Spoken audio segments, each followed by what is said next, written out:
Hi, it's day 15 of Sea and Summer Tangles, and today I'm drawing Tangle Buen Camino by Tina Hunziker from Switzerland. And I'm starting with this little orb.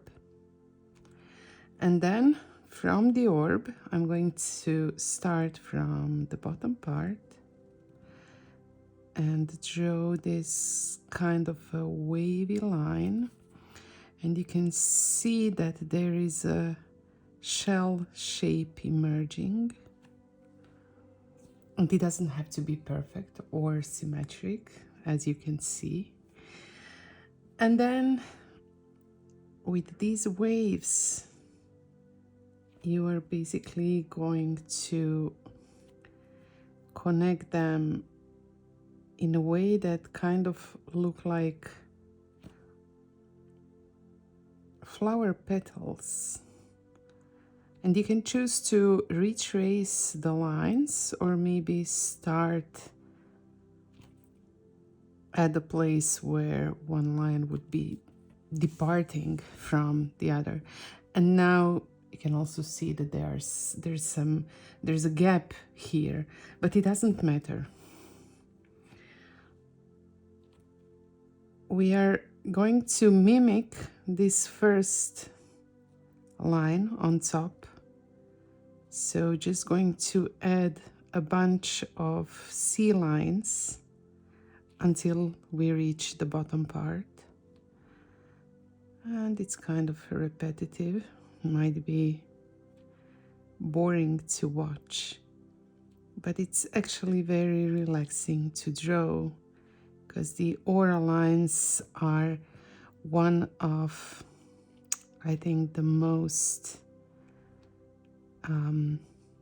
appealing characteristics of the Zentangle method, because they're so easy.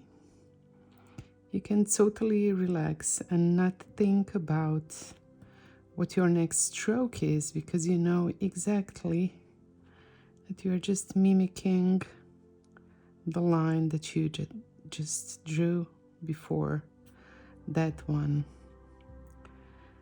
And as you are drawing that parallel line, keep in mind that the goal is not to make it look perfect. The goal is just to relax and enjoy the process, knowing exactly what to do, so there's no need to overthink or consider what it is that you need to do. You know exactly. So just lean into it and enjoy the process. Now I'm filling the gaps between these petal shapes and doing the same thing, actually mimicking the first line, which is also kind of C shape or reverse C, whatever you think is more accurate. And now this bottom part, I will just kind of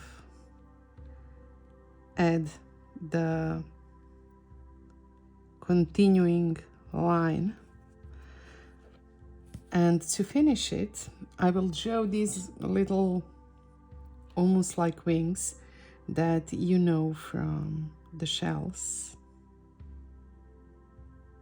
So it does represent a shell, and you know Zentangle should be non-representational. However, I think that the way to draw it is very much in line with the Zentangle method and very enjoyable.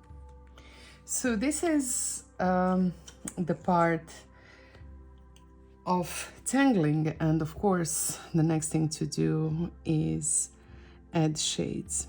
And to do that, I will actually shade this or these gaps between my so-called petal shapes. And I'm going to blend these shades, although it's not that you need to do it. And because I'm working on a tensile, I don't need to kind of worry about doing some kind of a mid-tone, because this color of the background is actually mid-tone, meaning it's something between the white that I'm using now for the highlighting and the shades that I just placed. So I'm drawing or applying my white charcoal just on the mid part of these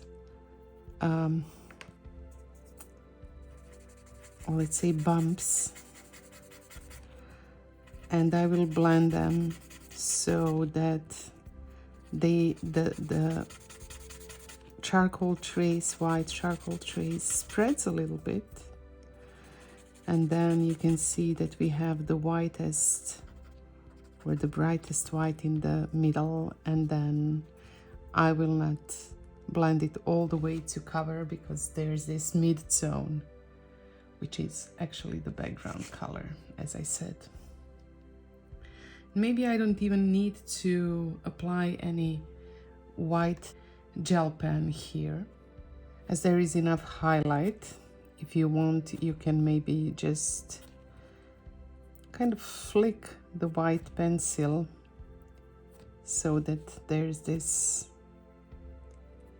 brightest white in the middle.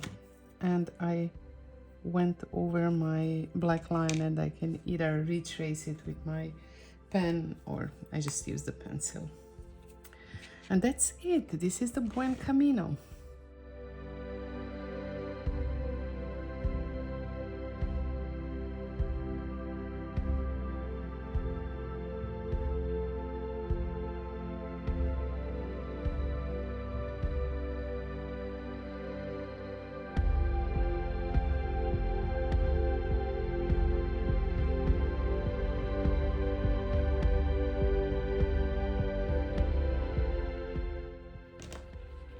It was my first time drawing this cute Tangle, so I don't have any previous drawings with it, but I will certainly have some futures drawing with it.